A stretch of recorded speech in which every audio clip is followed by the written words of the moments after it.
Blessed are the eyes that see what you see. For I tell you, many kings and prophets have desired to see what you see, and have not seen it. To hear what you hear, and have not heard it. I thank you, Father, for hiding these things from the learned and the wise, and revealing them to the innocent and the simple.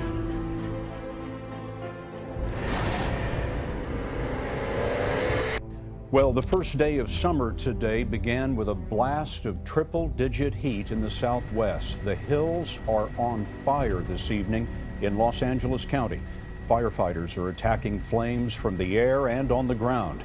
16 large fires are burning in the west. Nearly 100,000 acres have been scorched. Some towns haven't felt temperatures like this in decades. 123 in Death Valley, California. 122 in Palm Springs, and 121 in Needles, Arizona. 4 people died hiking in Arizona. This afternoon, 2 separate wildfires ignited and merged into one massive inferno in the San Gabriel Mountains, about 30 miles north of downtown Los Angeles. There's a lot of homes here, and they're really close to this fire. Thick plumes of smoke hovered over densely populated neighborhoods as tankers rushed to snuff out the flames. A pilot captured this video while battling the fire from the air. Near San Diego, new evacuations were ordered as a fire burning near the Mexican border grew to 1,900 acres. The fire broke out Sunday. It's forced about 800 people from their homes near the community of Potrero. A house fire in the Los Angeles neighborhood of Silver Lake jumped into vegetation, then burned across 2 busy freeways that had to be closed on Sunday. Firefighters tried to avoid succumbing to almost 100-degree heat. In Santa Barbara County, the ferocious Sherpa fire that started last week has devoured nearly 8,000 acres. But so-called sundowner winds, known for pushing fires down these hillsides, still pose a threat. U.S. media reports say American and Russian fighter jets had a confrontation in Syrian airspace, highlighting a chaotic situation in which Russia and the U.S.-led coalition are bombing targets in support of different factions on the ground. Newsweek magazine reports at least 2 Russian bombers struck what the Pentagon described as a border garrison on Thursday near Jordan, which houses around 200 U.S.-supported rebels. The Los Angeles Times says the U.S. diverted its fighters to the area to stop the Russian planes. Moscow has denied targeting the U.S.-backed Syrian opposition forces, saying the U.S. had not warned about their locations. A car bomb attack at the Jordanian border killed 6 security forces and wounded 14. The military is calling it a cowardly terrorist attack that targeted a military post serving Syrian refugees. 2 camps are located along the border with more than 60,000 Syrian refugees. They've been stranded while waiting to enter Jordan. Jordanian officials say Islamic State terrorists are trying to sneak into Jordan by posing as refugees. Tornado on the ground right here, right beside us. A line of powerful storms produced multiple tornadoes across the Midwest Wednesday night. At least 4 touched down in northern Illinois, where around 15,000 people were without power. Tornado right there. A likely twister sent a wave of debris slamming into the car of this storm chaser in the city of Earlville. He was able to make it through the worst of the severe weather without injury. My whole trailer shook. I mean, it was really scary. It was like there was like 20 trains coming through my house. Here in Pontiac, high winds damaged several homes and ripped apart this gas station. It was pretty scary. We heard a loud boom when that came crashing down. A portion of it tore off and pierced the windshield of this parked car. Torrential rains also pummeled Chicago, where a soccer match at Soldier Field was put on hold. More than 55,000 fans crammed together after they were told to leave their seats and find shelter during a 2-hour delay. At least 55 people have been killed in lightning strikes in India's eastern Bihar state. Several people have also been injured after they were struck by lightning in different parts of the region. Bihar has been hit by torrential rain accompanied by regular lightning strikes. The death toll from floods and landslides in western Indonesia's central Java province has risen to 47, with 15 others missing. Thousands of homes were inundated by floods and dozens of houses were buried in the landslides. Search and rescue efforts continued, but were unfortunately hampered by more rain and unstable soil conditions. The Taliban militants have kidnapped at least 27 bus passengers in Afghanistan's southern province of Helmand. The passengers were on board 3 buses en route to Kandahar province. The hostages have been transferred to an unknown location. Police say a search operation is underway to locate them. Afghanistan has been gripped by insecurity for around 15 years since the U.S. and its allies invaded the country as part of Washington's so-called War on Terror. The Taliban government was overthrown during the 2001 invasion, but many areas across the country remain plagued by militancy. The militants have recently intensified their attacks following the appointment of Mullah Heibatullah Khunzada as the group's new leader. Cell phone video captured floodwaters washing away this still burning home in White Sulphur Springs. Dad, watch out! This morning, parts of the West Virginia community were still on fire. A day of torrential rains sent cars careening down waterlogged streets. Yeah, it is. And knocked out power to some 40,000 people. As parts of Virginia and West Virginia faced devastating flooding Thursday. Just high water everywhere.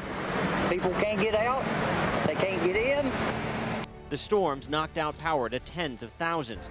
More than 500 people statewide had to be rescued, including this man who shot video while trapped on a rooftop. I really just want to break down and cry right now. Paul Moya found himself trapped on the top of his roof as the floodwaters rose. A diabetic in need of medical attention, he watched as his daughter's home was washed away and shot this video as he waited for rescue.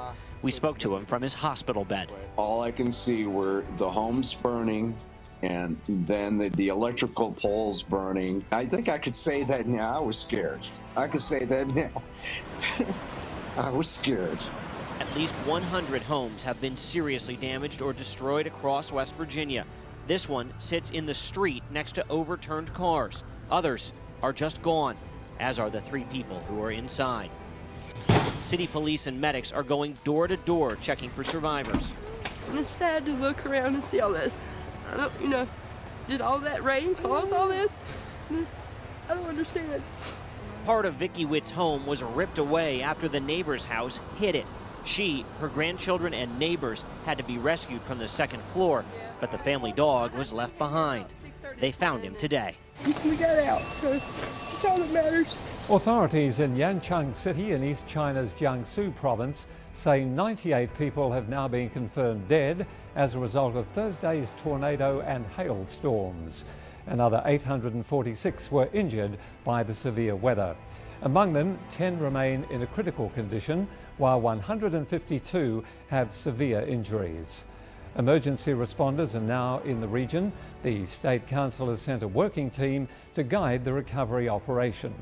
Emergency relief materials have also been sent, including 1,000 tents, 2,000 folding beds, and 10 sets of field lighting equipment. Electricity and telecommunication companies, as well as transport authorities, are making urgent repairs in the region. The National Development and Reform Commission has allocated 10 million yuan for the aid work, while the National Health Authority has sent medical experts to the area. The United Nations Security Council has condemned North Korea's latest missile launches, calling them grave violations of a ban on all ballistic missile activity. 15-member council further demanded that Pyongyang end all nuclear tests and ballistic missile activities. UN Security Council President Alexis Lamek said members of the body were united in strong opposition to the tests. North Korean leader Kim Jong-un earlier hailed the back-to-back missile tests on Wednesday as, quote, a great event.